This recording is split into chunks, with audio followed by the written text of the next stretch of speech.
harus dimiliki oleh seorang pemimpin? Sifat ibu. Karena yang harus dimiliki oleh seorang pemimpin sifat ibu, maka pemimpin harus melakukan apa pada tanahnya ini, pada airnya ini? Memperlakukan seperti memperlakukan ibunya. Karena dia memperlakukan seperti ibunya, maka rawat dia, jaga dia, cintai dia, penuh kasih. Jangan kau cemari dia, jangan kau sakiti dia.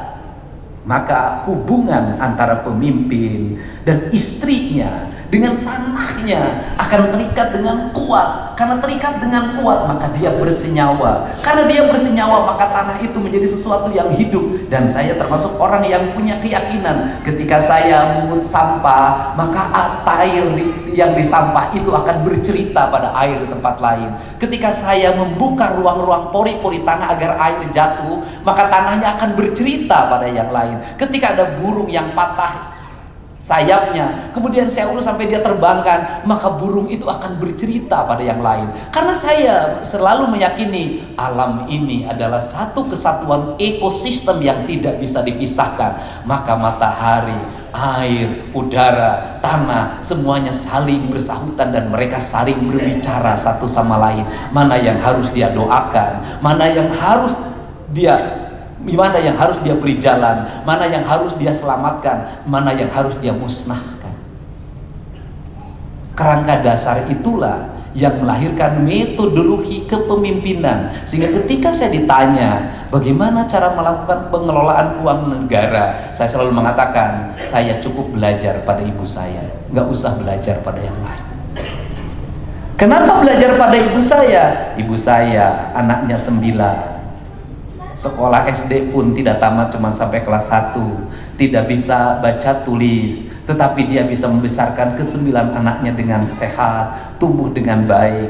Tak ada satu jengkal tanah pun saya yang terjual ketika anak-anaknya saya sekolah. Berarti ibu saya punya kecerdasan yang sangat tinggi dalam mengatur keuangan. Maka uangnya diatur, kakaknya sekian, adiknya sekian, yang ininya sekian, yang ini kamu tidak boleh jajan karena kakak kamu mau naikkan kelas. Maka itu dilakukan. Maka dalam dirinya kuat banget bagaimana cara menyiasati anak ketika dia pengen jajan es. Ibu itu lebih baik anaknya menangis berguling-guling dibanding memberikan uang jajan untuk. Ketika anaknya pengen beli mobil-mobilan, maka ibunya lebih baik anaknya berguling-guling menangis pengen mobil-mobilan. Ketika anaknya pengen kapal-kapalan, lebih baik berguling-guling menangis pengen kapal-kapalan daripada membelikannya. Kenapa? Karena dia harus bertahan, kakaknya harus bisa selesai sekolahnya. Maka pengelolaan keuangan negara juga harus begitu sama. Mana yang super prioritas, maka yang ini yang harus kita utamakan. Kebutuhan dasar rakyat. Kebutuhan dasar rakyat apa? Pendidikan, layanan kesehatan, layanan infrastruktur. Maka ini yang lain yang berguling-guling jangan dikasih, di demo biarin aja. Kita ini dulu, kenapa? Karena ini akan menjadi daya juang kita ke depan. Apa? Kenapa kita tidak makmur? Kenapa APBD kita tidak bisa menjadi daya dongkrak? Karena dalam setiap tahun dibagi habis tanpa skala prioritas.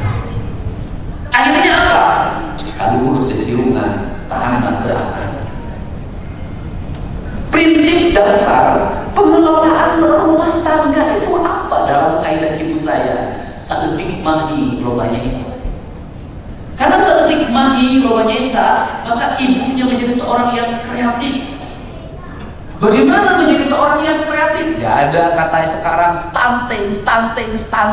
Betul, stunting itu akibat miskin. Betul, stunting itu karena negara tidak berikan stimulus. Betul, stunting itu karena negara juga kurang memberikan perhatian. Betul, tetapi stunting juga lahir karena lemahnya kreativitas. Karena ibu-ibunya yang lemah. Saya boleh berkata, berapa harga rokok, berapa harga telur? Mana yang prioritas? Apakah betul saya termasuk orang yang kreatif? Bagaimana bangun tidur, lihat di langit rumah saya dari bilik, maka di situ bergelantungan kamarang. Mungkin yang orang kampung pernah ngalamin. Kamarang itu ada bilatungnya. Maka saya naik Kemudian dibukakan, kemudian ibu saya, dimasukinlah bilatung itu, kamarang itu diterang. Saya baru tahu itu kadar proteinnya tinggi banget. Maka kita ngebor simut. Saya baru tahu kata orang Jepang, simut itu proteinnya tinggi banget. Maka kita mancing, ikan proteinnya tinggi. Maka kita ngambil tutut, proteinnya tinggi. Maka kita ngambil belut, proteinnya tinggi. Maka tumbuhlah Dede Mulyadi. Ente bodoh-bodoh tuh. Apa sih yang hilang dari kaum ibu hari ini? Kadang. Kenapa kadang hilang?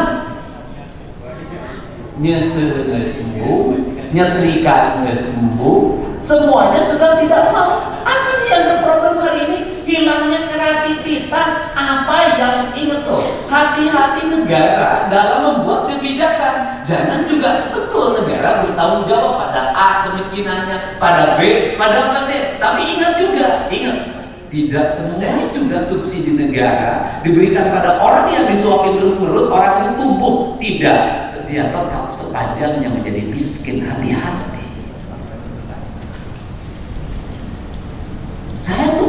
Saya tuh orang yang memberi, tapi saya tahu dan setiap negeri ada yang berhasil, ada yang tidak, ada yang balik lagi minta lagi, ada yang tumbuh, ada negara. Ingat, di negara-negara yang mengalami kemajuan tinggi pun, di negara-negara yang per kapita tinggi pun, orang-orang yang terus-terusan disubsidi tidak mengalami perubahan hidup, tetap jadi pemabuk, tetap jadi pemalas, tetap dia menjadi tunawisma. Ini juga terjadi. Kenapa? Mentalitas.